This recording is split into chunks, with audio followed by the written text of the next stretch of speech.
Halo, kembali lagi di segmen kedua. Sekarang kami sudah bersama narasumber kita hari ini ya, episode hari ini, Mbak Natsmi. Tapi sebelum kita ngomong sama Mbak Natsmi, aku mau perkenalkan dulu nih. Ini aku tadi browsing-browsing. Mbak Natsmi ini adalah penulis dengan blog berjudul Hujan di Senja ya Mbak ya. Iya. Hujan di Senja, selain itu juga merupakan penyintas bipolar, borderline personality disorder atau BPD. Mbak Nats ini sangat aktif membagikan kegiatannya di media sosial. Dia memiliki 76.000 pengikut di Twitter serta 14.000 pengikut di Instagram. Iya. Anda punya berapa pengikut? Saya 1K. 1K. Nah, kali ini produser kita memberikan kesempatan setelah menculik Mbak Nats dari PUB. Ya. Sekarang kita culik di Radio MI. Kita akan ngomongin soal bipolar. Karena kita kemarin kita tadi tuh sempat ngobrol-ngobrol soal bipolar, soal ini. Kalau aku nih sebagai orang awam ya, Iya. kalau mungkin Mbak Natsmi udah sampai bisa maksudnya meninikan diri sebagai penyintas bipolar dan BPD, berarti harusnya sudah mengenal sekali ya ininya ya, apa yang diderita. Apa sih bipolar itu gitu ya? Apa sih bipolar itu sih Mbak sebenarnya? Kalau bipolar itu, kalau untuk saya pribadi ya Mbak ya, sederhananya aja deh, itu perubahan mood swing yang ekstrim. Oke. Gitu loh. Perubahan mood swing ekstrim, dan itu kalau di saya pribadi, dia durasinya agak lama. Kalau saya gitu, jadi ada dua kutub, ada depresi sama ada manik, gitu. Jadi kalau depresi itu saya bisa nggak ngapa-ngapain, saya cuma tiduran, ngeliatin langit-langit gitu ya, kayak hidup segan mati nggak mau. Terus kalau misalkan maniknya masuk, saya justru kebalikannya, saya aktif banget ngapa-ngapain, bisa berhari-hari nggak tidur, 3 hari nggak tidur gitu. Jadi pengennya depan komputer atau nggak ngerjain sesuatu atau nggak main sama anak-anak dan segala macam. Jadi nggak bisa, benar-benar nggak bisa tidur gitu. Jadi kayak gimana sih Mbak, kayak perasaan excited yang berlebihan. Hyper gitu ya? Hyper. Iya, kayak hyper bahagia lah gitu. Tapi pada akhirnya ya dua-duanya itu kalau kita nggak kontrol dengan baik, ya akan, kalau saya pribadi akan menghancurkan diri saya sendiri gitu loh. Kayak misalkan depresi, ya udah saya nggak akan ketemu sama siapa-siapa, saya nggak bisa bersosialisasi, saya nggak bisa ngurus anak, nggak bisa ngurus suami. Benar-benar ada kerja, janji, meeting Iya, apapun juga nggak bisa. nggak bisa sama sekali. Bener-bener kayak saya kalau udah masuk fase depresi dulu tuh, saya sampai ngasih tahu ke temen saya yang ngurusin semuanya, nggak bisa ada kerjaan gitu, saya nggak bisa ngambil kerjaan apapun, saya cuma pengen di rumah, masuk kamar saya dikunci udah. Dan saya pun juga bilang ke dulu masih ada almarhum ibu saya udah masuk fase depresi, mah tolong bantuin dong gitu, maksudnya tolong bantuin liatin anak-anak saya, karena saya udah benar-benar nggak bisa gitu. Tapi kalau misalkan masuk masa manik, saya bisa kemana-mana tuh seharian, kemana-mana aja, maunya main gitu, atau enggak ngajak main anak saya sampai waktunya tidur malah saya ajak main gitu, karena itu sampai akhirnya bikin anak saya capek dan saya pun juga capek gitu loh pada akhirnya. Tapi nggak bisa gitu. tidur ya? Nggak bisa Mbak, nggak bisa tidur, tetap aja kayak gitu, tetap aja excited, tetap aja melakukan hal yang berlebihan gitu loh. Kayak senang banget, dan cara bicara saya juga tetap nggak ada titik, nggak ada koma. Nah, Gitu. fase-fase itu ada waktunya nggak Mbak? Atau misalnya kalau depresi itu aku bisa sampai sekian jam atau sekian hari, atau kalau gimana? Ada waktunya. Kalau misalkan aku masuk fase depresi, itu paling sebentar tuh seminggu, 3 hari, tapi paling banter sih minimal itu semingguan kalau aku. Baru setelah itu masuk ke manik. Setelah itu masuk ke depresi lagi, baru setelah itu agak normal sedikit, baru masuk lagi kayak gitu. Jadi capek banget, karena kan kita udah sedih banget, tiba-tiba jadi seneng lagi, terus tiba-tiba aduh sedih lagi. Kan emosi. Kalau gitu pemicunya? Pemicunya itu kalau di saya pribadi, pemicunya adalah hubungan saya dengan ibu saya. Gitu. Saya nggak terlalu hubungan saya dengan ibu saya itu agak bermasalah gitu loh. Nah, itulah pemicu trigger bipolar saya sebetulnya. Awalnya. Gitu. Nah, kalau kita tadi ngomongin awalnya itu, Mbak Nats sendiri sadar kapan sih bipolar? Karena kan kalau anak sekarang nih ya, kita ngomong anak-anak sekarang, itu sering banget, gue bipolar.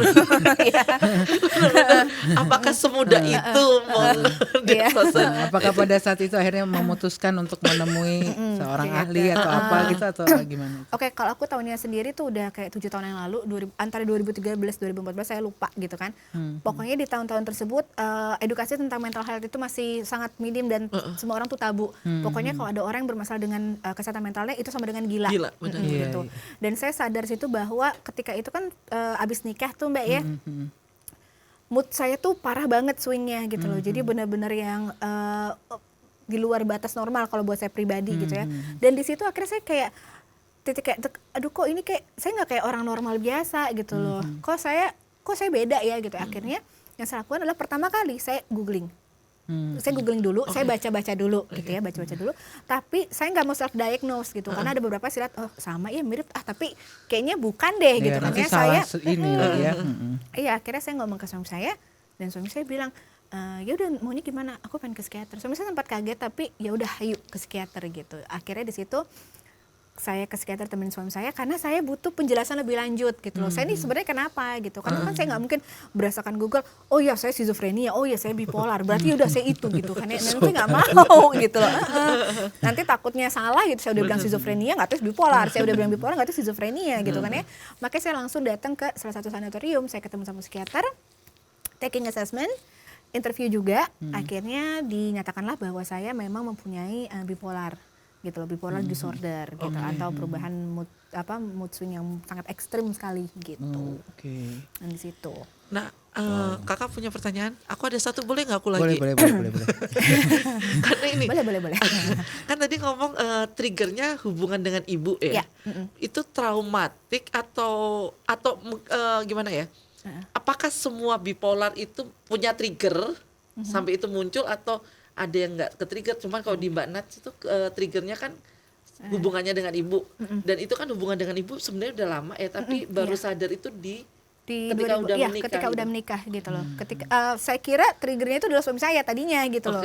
Tapi ternyata setelah kita tarik akarnya ke belakang, karena kan saya psikiater dan psikolog berbarengan nih. Jadi setelah kita review, kita cerita, kita tarik akarnya, oh ternyata ini akarnya gitu loh, hubungan saya dengan ibu saya. Terus juga ternyata pas periksa lagi oleh psikiater, ternyata juga ada neurotransmitter saya yang memang nggak seimbang lah gitu cairannya gitu, nggak seimbang di otak saya gitu. Dan juga bukan DNA apa ya, keturunan dari ibu saya juga seperti itu gitu loh, keturunan dari ibu saya itu yang akhirnya saya tahu oh ini triggernya ini. Jadi setiap kali saya ada masalah sama ibu saya muncullah itu bipolar. Triggernya itu trigger terbesar ya. Jadi kemungkinan memang bisa jadi genetis gitu? Iya ada kan penyebab bipolar itu ada genetis, ada neurotransmitter dan juga ada karena lingkungan yang aku tahu ya Mbak ya. Gitu yang aku tahu sih itu yang aku tahu dari psikiater aku gitu loh. Itu seperti itu. Gitu. Tapi kalau kayak gini ini bisa sembuh nggak sih kalau menurut dokter atau hanya bisa ditekan dengan kita menjaga emosi atau gimana gitu? Oke, kalau misalkan menurut psikiater aku dan psikolog aku mental health issue itu tidak akan pernah sembuh sampai kapanpun gitu, sampai istilahnya kita udah selesai di dunia gitu ya, itu akan tetap terbawa. Tapi cuman bisa kita kontrol gitu, bisa kita kontrol gitu, asal ada kemauan aja dan asal ya kitanya juga maulah untuk kontrol itu gitu. Tapi cuma memang tidak akan pernah bisa sembuh. Kalau gini total. Minum ada obat yang diminumkah atau kalau di film-film suka gitu ya? Iya ada obatnya gitu. Jadi obatnya itu biasanya untuk menekan, kalau saya pribadi untuk menekan ketika manik. Jadi saya bawaannya lemes aja, nggak bisa ngapa-ngapain. Jadi udah nggak ada waktu untuk kayak hahaha gitu, kayak udah kesana kemana udah nggak bisa, pengen tiduran gitu. Jadi untuk mengontrol, menekan gitu. Kalau saya sih itu Oke. untuk menekan. Ini pertanyaan mungkin sedikit pribadi. Dari kita mundur nih, terakhir kali Mbak ngalamin itu dalam jangka waktu dekat ini pernah nggak, atau itu udah let's say 6 bulan yang lalu atau setahun yang lalu kayak gitu? Januari sih Mbak, itu terakhir banget udah. Januari tahun ini ya? Iya tahun ini. Dan setelah itu udah nggak ada sama sekali, BPD-nya nggak ada, maksudnya tidak muncul, bipolar juga tidak muncul, jadi benar-benar stabil sekali sampai hari ini gitu, stabil sekali. Dan itu juga dilihat oleh orang-orang terdekat saya seperti suami saya, anak-anak saya, kawan baik saya gitu loh. Mereka bilang bahwa kamu stabil banget, beda banget sama pas awal tahun sama beberapa tahun kayak tahun kemarin lagi itu kamu parah banget gitu. Tapi cuman udah dari Februari, Maret sampai sekarang deh saya udah stabil sekali gitu, nggak pernah ke-trigger, nggak pernah gimana, nggak pernah. Nah itu kan gitu. Berarti support sistemnya Mbak jalan ya, orang-orang sekeliling. Nah kalau pertanyaanku adalah selanjutnya, kalau suami mungkin karena lebih dewasa ya pasti ngerti, tapi kalau ke anak-anak gimana? Kalau ke anak-anak, pertama dulu ketika masih ada almarhum ibu saya selalu jelasin ke ibu saya minta tolong gitu loh. Kalau misalkan kan ibu saya sudah mulai bisa menerima pelan-pelan gitu loh. Dulu kan belum bisa menerima. Ketika sudah mulai bisa menerima pelan-pelan, beliau akhirnya mau ngerti. Kalau misalkan saya lagi masuk masa depresi, tolongin saya untuk tanganin anak-anak dulu hanya sementara gitu ya. Dan saya juga jelasin ke anak-anak, ibu lagi kecapean. Saya jelasin kayak gitu, ibu lagi kecapean, ibu cuma pengen tidur istirahat, jangan diganggu ya dek, kak gitu. Saya selalu bilang kayak gitu sama anak-anak saya. Dan terkadang anak saya kan yang paling kecil suka maunya masuk ya, nerobos ketok-ketok gitu ya, gedor-gedor gitu. Itu alhamdulillahnya ibu saya langsung ngerangkul langsung, ayo kita main yang lain aja gitu. Karena memang saya nggak bisa. Takutnya ketika dia masuk saya paksakan gitu ya Mbak ya. Takut terjadi hal-hal yang tidak diinginkan, maksudnya saya ngebentak dia atau apa gitu. Jadi sayanya juga berusaha untuk ngomong sih sama mereka gitu. Dan juga sekeliling saya berusaha ngomong, tolongin saya dulu gitu. Hanya sementara kok gitu. Karena saya butuh waktu untuk sendirian dulu biar sayanya juga stabil. Tapi Mbak gitu. kalau kayak gini munculnya itu apa sih? Karena apa gitu biasanya? Kecapean kah atau karena apa tiba-tiba memang dia muncul aja gitu? Kalau saya atau pribadi ada- sih karena trigger saya sama ibu biasanya gitu. Dulu-dulu kan kalau misalkan kayak kemarin-kemarin pasti ada triggernya. Entah itu saya lagi marah banget, entah itu saya emang lagi kecapean atau gimana. Tapi cuman yang paling besar itu adalah trigger saya sama ibu sih biasanya. Gitu. Oke. Ini kan kalau di IG-nya Mbak Nasmi kan ada penyintas bipolar Dan BPD. sama BPD. Iya. BPD itu apa tadi Borderline personality borderline disorder. personality. Ya. Nah, itu Itu apa lagi Mbak?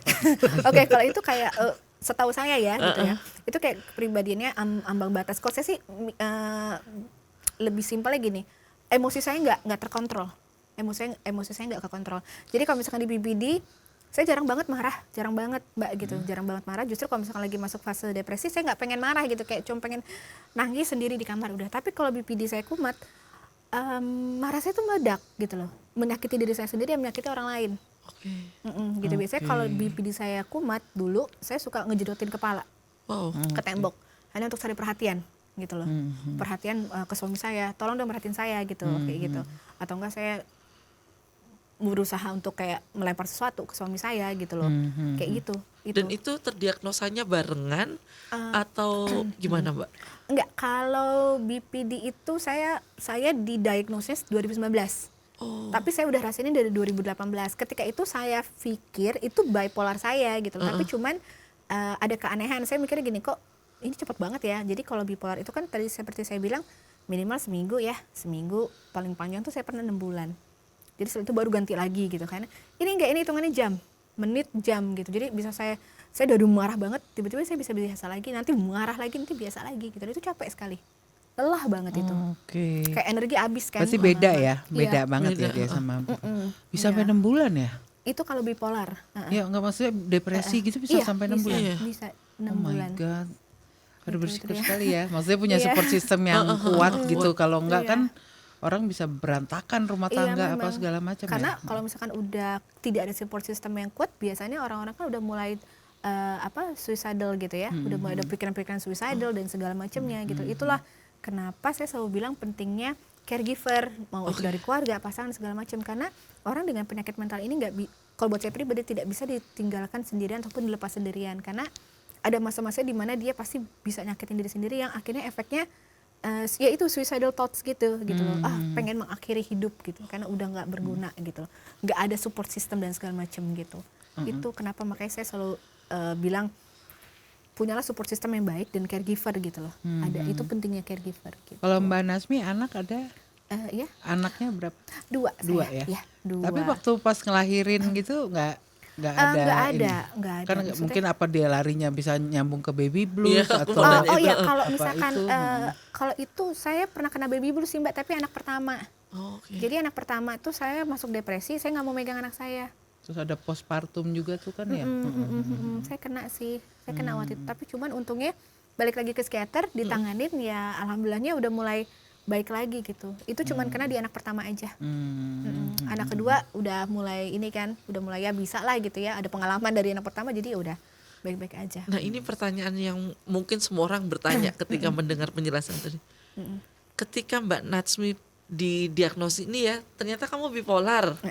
Oke, pasti kaget satu. Terus yang kedua, gimana cara menyampaikan ke orang terdekat terutama suami ya sebelum ke anak-anak itu mereka seperti apa Mbak ketika Kalau ke suami kan suami tahu karena di samping saya pas lagi Oh, I diagnose. see. Iya, jadi suami saya nganterin masuk ke dalam juga Dampingin ngobrol. terus ya. Iya, jadi suami saya udah yang oh ya udah pasrah aja, dia udah pasrah gitu kan. Tapi dikasih tahu juga oleh psikiater saya, Pak nanti gini nanti gini, maksudnya dijaga nanti gini gitu kan. Jadi nanti tolong dimaklumi jika istrinya nanti kok kelakuannya seperti ini karena memang berbeda gitu loh, berbeda dari kebanyakan kita yang normal gitu. Jadi suami saya udah punya oh ya udah oke. Jadi saya tahu nih cara ngadepin kamu nanti ke depan gimana. Kalau anak-anak kan memang saya belum bilang gitu kan mereka masih kecil-kecil. Cuman ketika saya menyampaikan ke keluarga saya, ibu, kakak-kakak saya, mereka kaget gitu loh. Kaget. Saya menyampaikannya kayak benar-benar, "Mah, saya mau ngomong dong" gitu. Saya kena ini nih gitu. Saya ini. Ya udah, dan ibu saya bilang, "Oh ya enggak, itu kurang sholat." Kurang ibadah. Iya. Temenannya yang salah, udah gitu aja. Jadi udahlah kita maklumi aja gitu.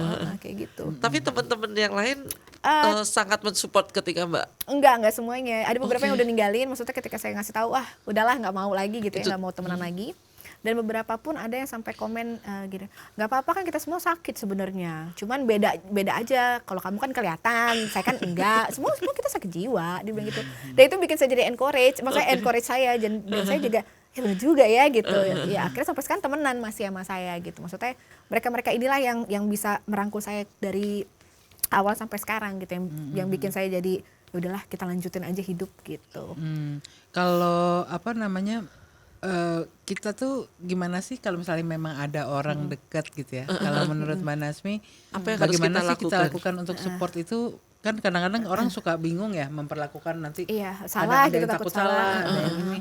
Kalau menurut aku sih dari pengalaman aku ya, based on caregiver aku nih, suami aku, ketika memang udah didiagnose, jangan ditinggalin sendirian gitu loh. Jangan ditinggalin sendirian, tapi juga jangan terlalu ngerangkul, jangan terlalu sampai Overprotected. iya overprotected gitu. Jadi di apa ya, biarkanlah berjalan.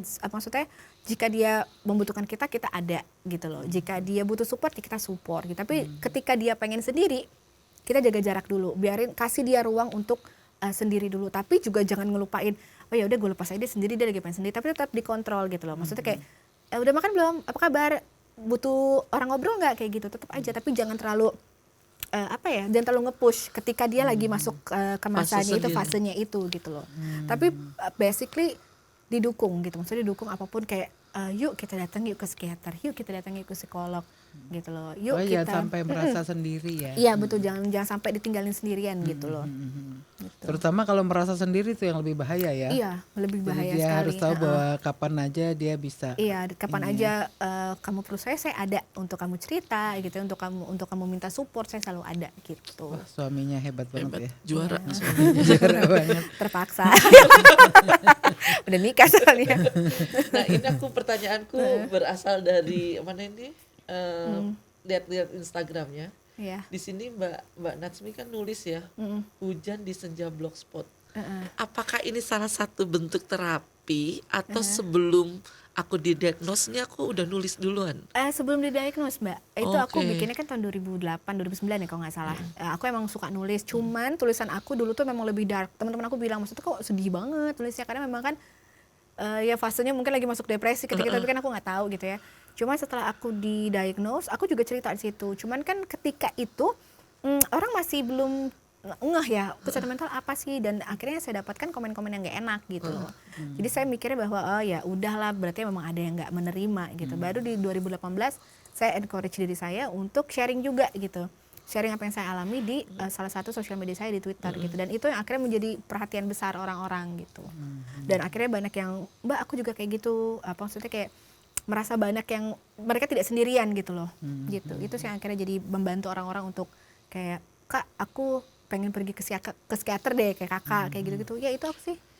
Yang Ada bikin aku ininya senang. nggak sih Mbak? Ada komunitasnya nggak sih Mbak untuk teman-teman yang misalnya saling support, ngumpul apa gitu? Sebenarnya sih ada ya, tapi saya nggak ikutan sih.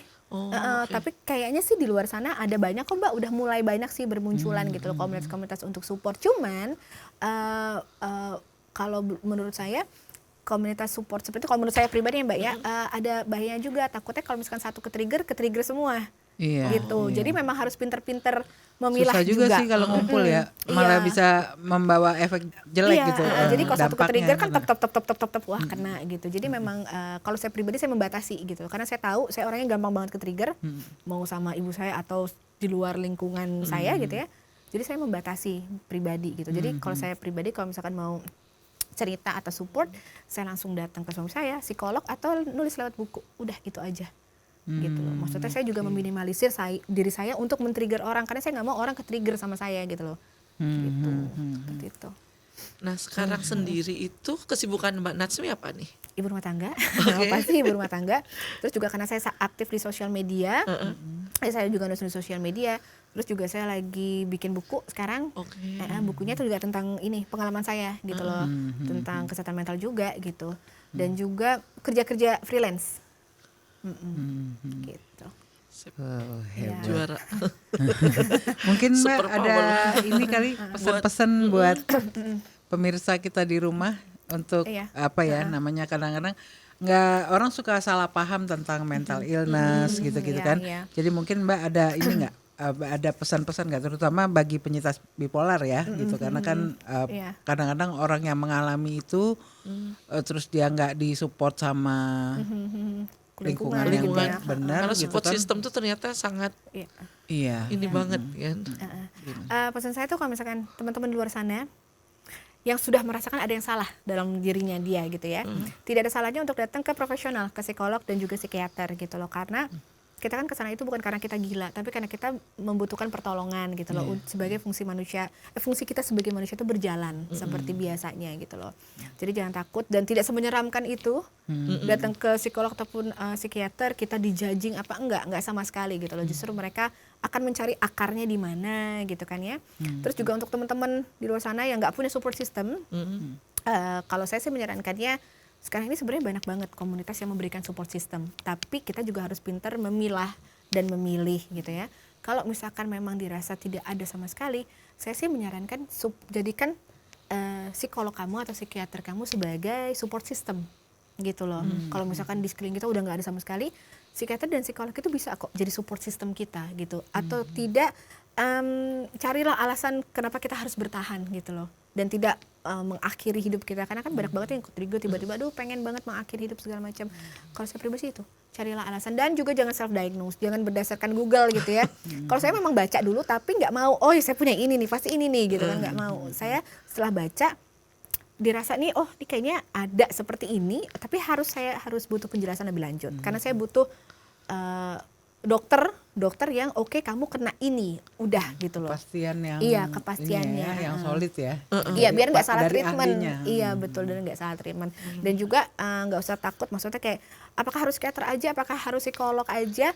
Kalau saya pribadi saya jalan dua-duanya, psikiater iya, psikolog iya, karena kan untuk apa, biar recovery-nya maksudnya lebih berjalan lancar lah gitu.